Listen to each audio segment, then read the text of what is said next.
Hey y'all, this is Treacherous Slayer coming at y'all with another video, and before we get started, don't forget to like, comment, subscribe. Now today, y'all, we're getting into Dexter Resurrection episode 4, Call Me Red. Now y'all, so much went down during this episode, and we finally get introduced to this serial killer cult.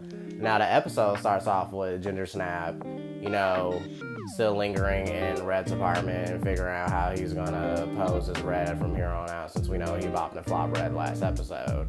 And we see Harris Go still reprimanding him like, look, are you sure this is a bright idea? I don't think this is really wise. It's literally like a den of serial killers. Do you think this is wise to attend? And he's like, this is a once in a lifetime opportunity to go meet like-minded individuals like me, and obviously it'll be a feast for his own personal endeavors, since we know Ginger Snap's specialty is taking out other serial killers.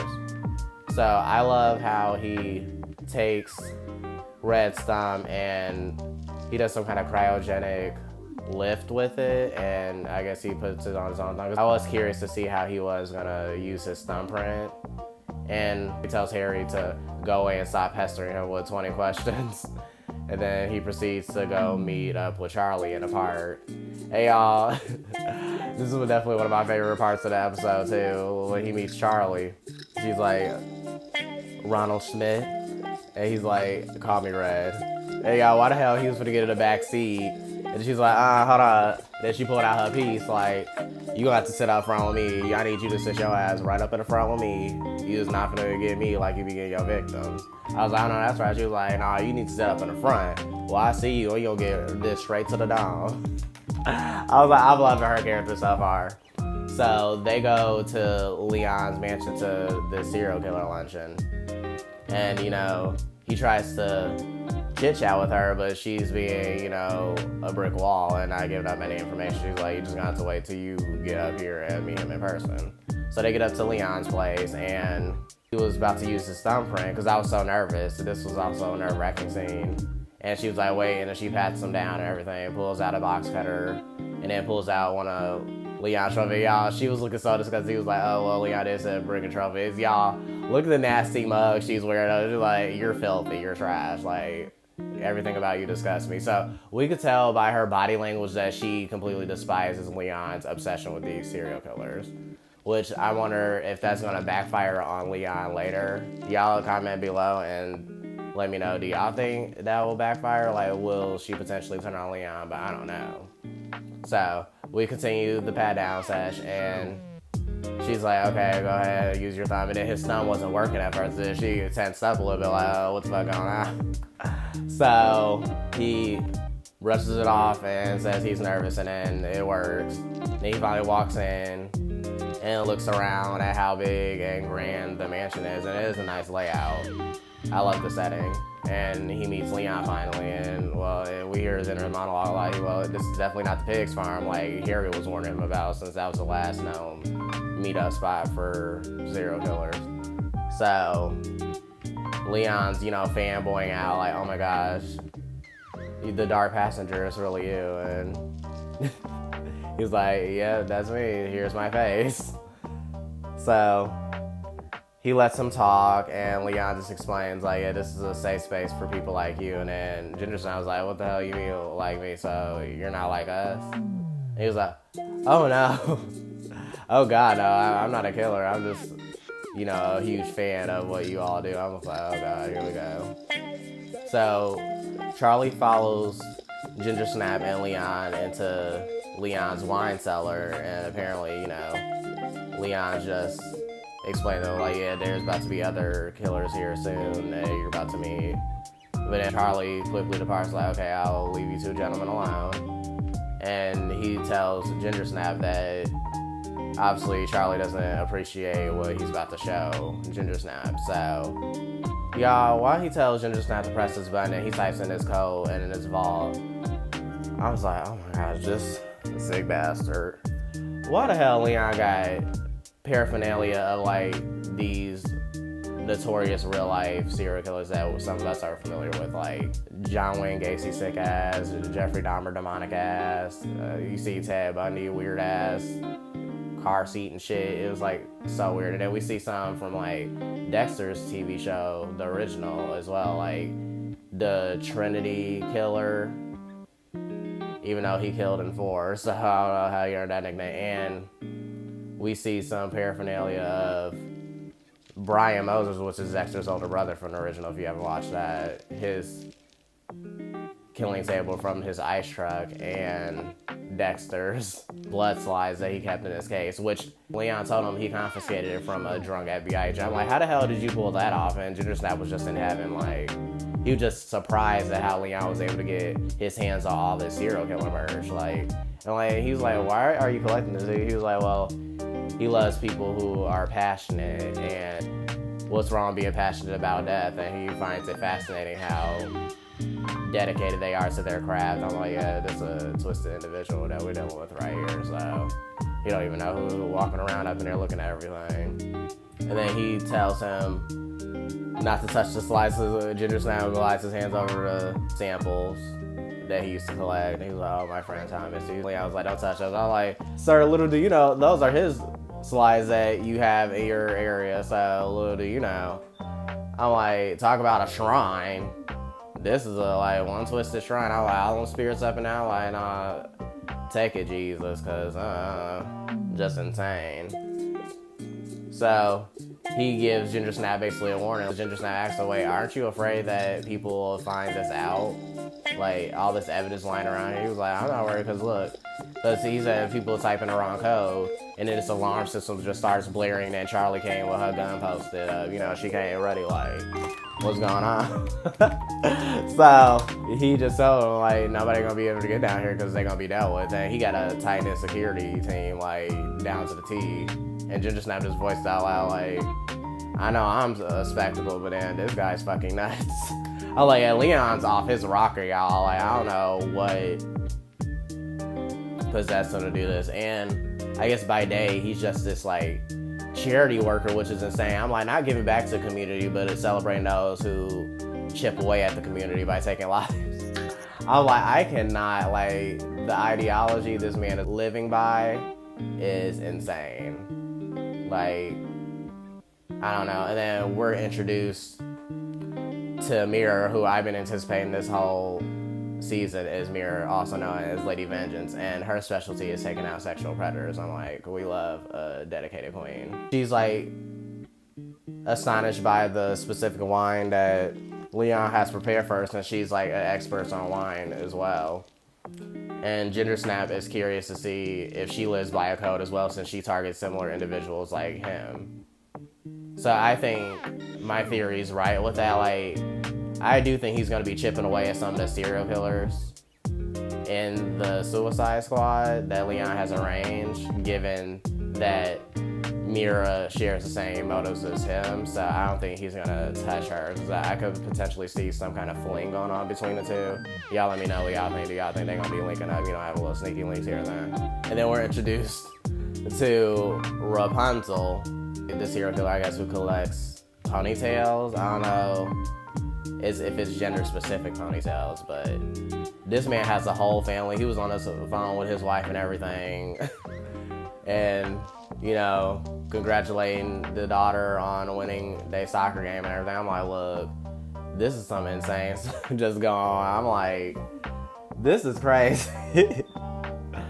And he's just chit-chatting with Ginger Snap and Mira, and Ginger Snap feels the way like, dang, this man has a whole family, and my son think I'm dead to him, and they're literally dead, so he definitely has to fix it with Harrison. Lowell comes, who is the tattoo collector, which Leon showed him and involved that he collects flesh of tattoos off his victims, which is just demented.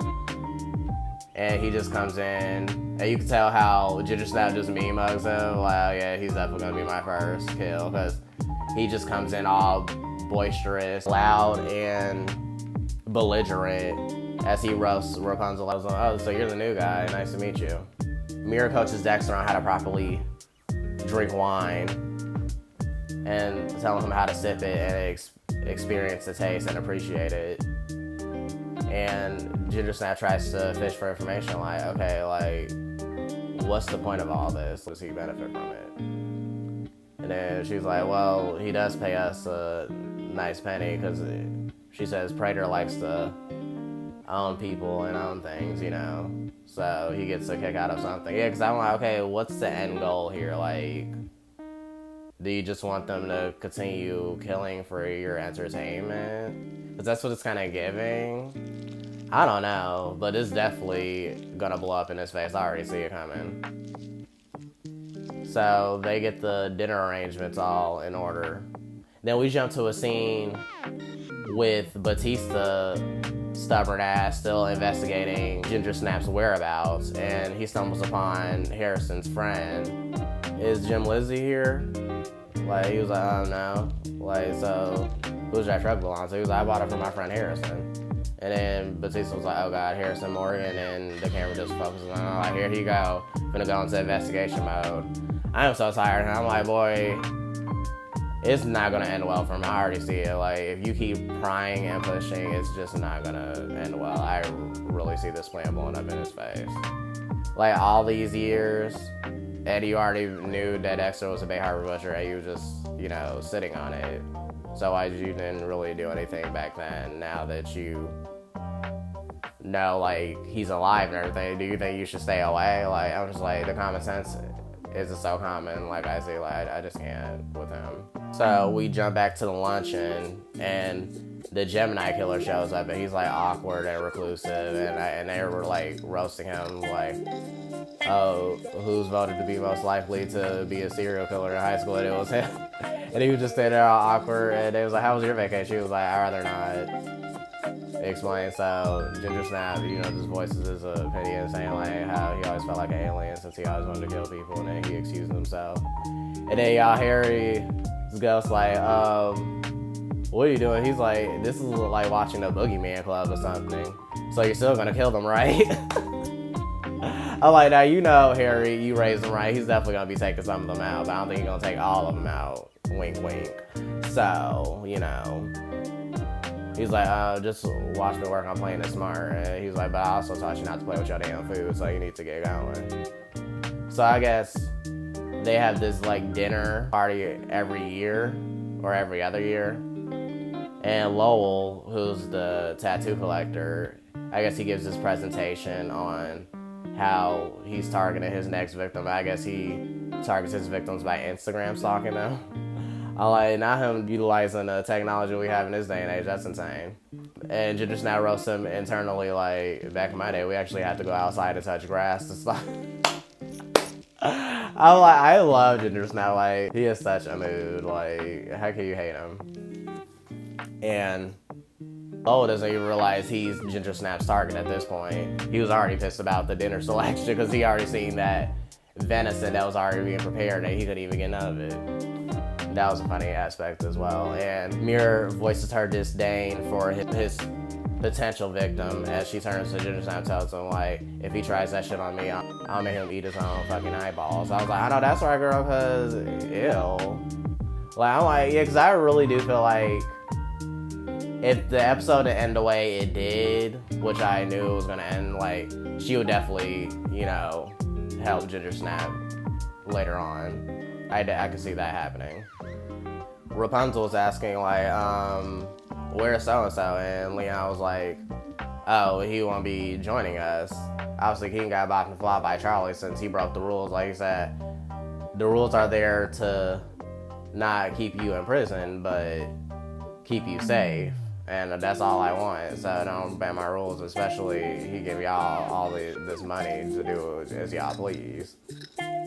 Like, this was insane. After the dinner wraps up, Charlie comes and gives everyone phones so they can communicate by, like, a group chat. And to me, that's just, like, Leon's way of subtly surveillancing all of them to see how they operate as a team. So throughout the episode, we see Ginger Snap just struggling with his fatherhood in terms of whether or not to be active in Harrison's life, and Harry's still pressing down on, like, no, you need to go talk to Harrison because he's being questioned by the cops. And Batista's not letting his foot off his neck since he goes and say, oh yeah, I know you since you were in like 4th grade or whatever, and remember my baby sister Jamie used to babysit you. And he was like, oh, how's she doing now? And then he was like, oh yeah, she's good, she's a professor now and everything. So do you know about your father? Like, I know you recently contacted him, so how did that go? And he was like, well, I don't know what you're talking about. And I was found out he wasn't the man he was. And I was like, why'd you even say that? Because now that's going to have Batista even more intrigued and latching on to you in terms of getting information out of you. Like, I'm like, Harrison, you got to know how to play the game. So we see Ginger Snap plotting to take down the tattoo killer and meet up with him. And then he also fits some time to meet up with Mira, and Mira, you know, gives him her backstory and says how Prater, you know, has a party every like 4 years, and he just keeps them paying, and I guess just a voyeur, a vampire, but she don't think he's the killer, which I don't get that impression. So he would completely be defenseless without Charlie, so he needs to be thanking his lucky stars that Charlie's there with him. And she tells him how she's from Tulsa, I believe, and her first victim was one of her mom's many boyfriends that assaulted her little sister. So she took out that man and said she felt like her rage was truly released in that moment, in terms of compared to when she enrolled in ballet, she felt like she couldn't channel that rage properly. So the only way to channel her rage is through vengeance, in terms of, you know, bopping and flopping sexual predators. So that's her code. And I think her explaining that to Ginger Snap is what's gonna keep her alive, in terms of Ginger Snap targeting everybody else. Because I think the Gemini Killer is also apprehensive on telling Ginger Snap too much and everything, because he was, you know, side-eyeing him the whole dinner. I think he's going to be a bit of a challenge for Ginger Snap. Not really, but an interesting dynamic in terms of how Ginger Snap targets him, because I don't know how he kills specifically yet. I guess they'll explain that episode 5. And then Elsa, big mouth ass, after Batista interrogated Harrison, she was like, look, I know Harrison's been a suspect for that murder and everything. And he was like, wait, what murder? She was like, Ryan Foster, that guy that was chopped up here a few minutes and garbage bags. I'm like, girl, now you talk too damn much. I'm like, they two slow ass peas in the pod. Like, I cannot. I'm so over them. And then we see Ginger Snap, you know, going over Mira's place because she wanted him to try some pastries, and I'm pretty sure she wanted him to try her pastry. Wink, wink. Because I guess she was like, oh, you want a piece of that Ginger Snap. So he was definitely about to concur and, you know, let his temptation get the best of him, but he had to leave and go, you know, do some homework on Lowell. And he meets up with Lowell and sees how Lowell knocks out his victims before he takes them out. He uses this like anesthesia mask, since he's an anesthesiologist by day and obviously a serial killer by night. So Ginger Snap is pissed because Queens is 2 hours away, so he can't really go get his Ederphine needle and stuff, since we know that's what Ginger Snap used to subdue his victims. And he just has to improvise after he leaves, you know, Mira hot and ready. Because girl, she was ready, y'all. I'm like, damn, but I think they're going to end up being a thing, but I don't think she's going to take it lightly that he didn't submit to her advances. So we also see Harrison trying to have a moment with Elsa, since he's overwhelmed and overstimulated by all the constant prying that Detective Claude and her partner Ann Batista is doing to him, and it's just driving him insane. It doesn't help he has Ryan's watch as a trophy, in a sense. Little does he know, even though he thinks he's just covering the evidence, but boy, you should just have thrown that out at this point. And Batista's annoying ass still going up there talking to Detective Claude. Like, I think we are on the same track for finding the same killer. Now he's gonna pick her brain with putting it out there that Dexter is the Bay Harbor Butcher, obviously, and he's Harrison's father. Now she definitely ain't gonna leave Harrison alone. So Harrison tries to take a break and goes over to Elsa's, and he thought they were having a moment while they were watching Drag Race, and she immediately friend zones him, and then he was like, okay, yeah, no, that was my mistake. I'm gonna head out. He's like, no, wait, it just, yeah, making all these, I'm like, girl, you doing all this defending him, but I thought y'all had like a little spark, so obviously they ain't gonna go nowhere. We see Harrison getting interrogated once more by Batista, as he's like, okay, yeah, we need to go get some coffee, and then he continues to try to make Harrison break and confessed that he was the one who bopped and flopped Ryan. And Harrison's obviously not that dense and stupid, which I hope not. And he was like, yeah, it seems like you're falling down a conspiracy rabbit hole that you can't crawl out of, and I hope you find the help and the answers you need. And Jesus just like, okay, I hope you don't go the same dark path as your father, since he looks at himself as a dark avenger. I'm like, boy, it's just given at this point, like, you hating. I get you want to get vengeance for, ex-wife and LaGuerta and then Rita, but you gotta know when to quit, sir. But that's just Batista. He's a stubborn detective, so he's just gonna have to find out the hard way, y'all. Y'all let me know, do y'all think Batista's fate is safe or not?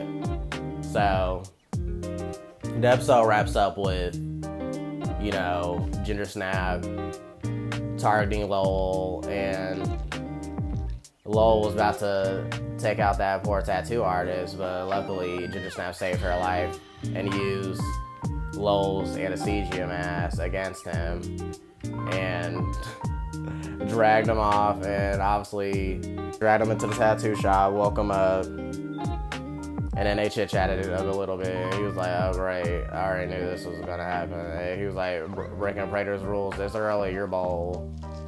He was like, well, I don't really care about those rules. He was like, I just, I have the urge. And he was like, why do you collect skins? He was like, he likes the way they feel and stuff and everything, how they look. He was like, just the right tattoo on the right person. I'm like, oh, yeah, this hurt. His brain just rotted from evil, because, like, what? I'm like, okay, sir, whatever you say. He was confused when Ginger Snap broke one of the glasses, and obviously we see Ginger Snap going back to his trophy collection days when he, creates the blood slides. And he was like, that's your trophy? Kind of lame for some guy who severs heads. He was like, oh yeah, there's another fact. I'm not Red. I'm not the Dark Passenger. I'm someone else. Then this caught Lowell off guard, like, oh, who the hell are you then? He was like, I'm Dexter Morgan. He was like, who the hell is that? He was like, the Bay Harbor Butcher. He was like, fuck. He was like, well, he knew he was cooked, and then Ginger Snap bops and flops him. And then he just, like, looks at Ginger Snap in horror and, fades to black. And Ginger Snap chops him up and incinerates him. Then we see the episode wrapping up with Harrison panicking ass as he dials Detective Claude's fucking number, and it goes straight to voicemail. Then we see him going to the police station, and before he was able to step in, Ginger Snap finally reveals himself, like, Harrison, stop. And then Harrison's looking all dumbfounded, like, Dad? I'm like, yeah, your daddy had to stop your dumb ass for literally confessing to everything and, just ruining your life.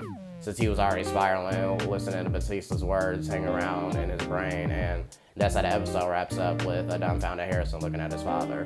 So, like I said, I really enjoyed episode 4, Call Me Red. This was definitely a consistent episode, and the storyline is just getting better and better. And this is how you write. Like, these writers, y'all doing a great job, and y'all definitely need to keep up the great work.